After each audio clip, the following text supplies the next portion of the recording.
I encara en plana política, Guanyem Badalona espera mobilitzar el vot de l'abstenció a les properes eleccions del mes de maig. Aquest dijous, la formació inicia un procés de primàries on hi ha una candidatura d'equip liderada per l'activista social Dolors Sabater i formada per 14 persones i prop d'una trentena de candidatures individuals. D'entre tots ells sortirà la llista electoral de Guanyem Badalona. Sota el nom Guanyem som totes i tots, la plataforma Guanyem Badalona ha presentat el seu equip de consens per les seves primàries. Membres de diferents associacions, entitats veïnals, plataformes socials i partits polítics s'han unit per crear un moviment polític nou i rupturista amb l'objectiu d'entrar a l'Ajuntament. La cap de llista de la candidatura d'equip, Dolors Sabater, creu que el projecte de Guanyem Badalona pot engrescar a tots aquells que no van anar a votar el 2011. Que a les eleccions anteriors, més de 70.000 persones no van anar a votar.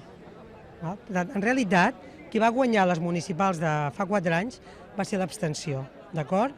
A nosaltres ens sembla que la regeneració política que proposa un moviment com aquest pot engrescar i pot retornar la confiança i la il·lusió en la política a moltes persones d'aquestes que no van anar a votar.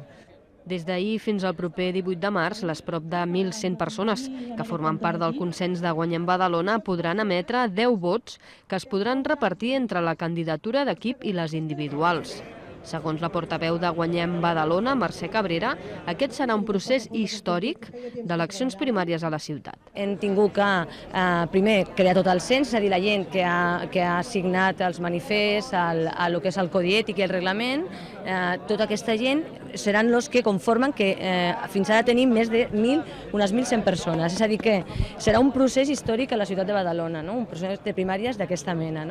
El 19 de març ja se sabrà la llista definitiva de Guanyem Badalona per a les eleccions municipals. A partir d'aquí, els responsables del projecte volen aprofundir en el programa electoral i en les seves propostes.